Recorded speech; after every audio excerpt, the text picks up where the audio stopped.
പാവറട്ടിയിലെ വ്യാപാരികൾക്കും നാട്ടുകാർക്കും തീരാനൊമ്പരമായി new style tailors ഉടമ Wilson കെ.എയുടെ വിയോഗം.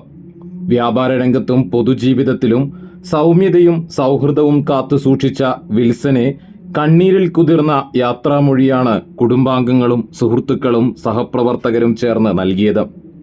വെങ്കിടങ്ങ് ഏനാമാവ് കാഞ്ഞിരത്തിങ്കൽ അന്തോണിയുടെ മകനാണ് 58 വയസ്സുള്ള വിൽസൺ.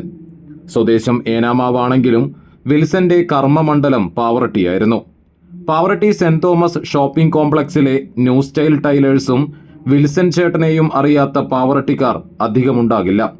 സീസണുകളിൽ കടയടയ്ക്കാൻ പലപ്പോഴും അർദ്ധരാത്രിയാകാറുണ്ട്. തൊഴിൽ രംഗത്ത് അത്രയും വിശ്വാസ്യത നേടിയെടുക്കാൻ വിൽസനെ കഴിഞ്ഞിരുന്നു. പാവറട്ടി മർച്ചന്റ് അസോസിയേഷന്റെ ഏറ്റവും ഊർജ്ജസ്വലനായ സജീവ പ്രവർത്തകനായിരുന്നു മുൻ സെക്രട്ടറി കൂടിയായ വിൽസൺ. തന്റെ നിഷ്കളങ്കമായ സംസാര ശൈലിയിലൂടെ ഏവരുടെയും പ്രിയപ്പെട്ടവനാകാനും വിൽസനെ കഴിഞ്ഞിരുന്നു. അതുകൊണ്ട് തന്നെ ഏറെ ഞെട്ടലോടെയാണ് പാവറട്ടിയിലെ വ്യാപാര സമൂഹവും നാട്ടുകാരും ഈ വിയോഗത്തെ കണ്ടത്.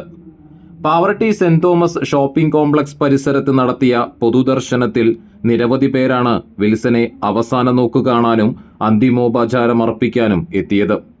തനിക്ക് ശരിയെന്ന് തോന്നുന്ന കാര്യങ്ങൾ ആരുടെ മുന്നിലും മുഖം നോക്കാതെ തുറന്നു പറയാനുള്ള ധൈര്യമുള്ള വ്യക്തിയായിരുന്നു വിൽസനെന്നും സംഘടനയുടെ വളർച്ചയ്ക്കും ശക്തിപ്പെടുത്തലിനും വിൽസൺ നിർണായക പങ്ക് വഹിച്ചു എന്നുമാണ് merchant association president AJ Varghese അനുസ്മരിച്ചത്.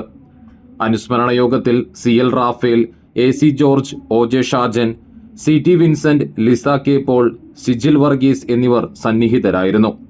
വ്യാപാരി വ്യവസായി ഏകോപന സമിതി സംസ്ഥാന വൈസ് പ്രസിഡന്റും ജില്ലാ പ്രസിഡന്റുമായ അബ്ദുൾ ഹമീദ് വിൽസന്റെ വസതിയിലെത്തി അന്തിമോപചാരം അർപ്പിച്ചു.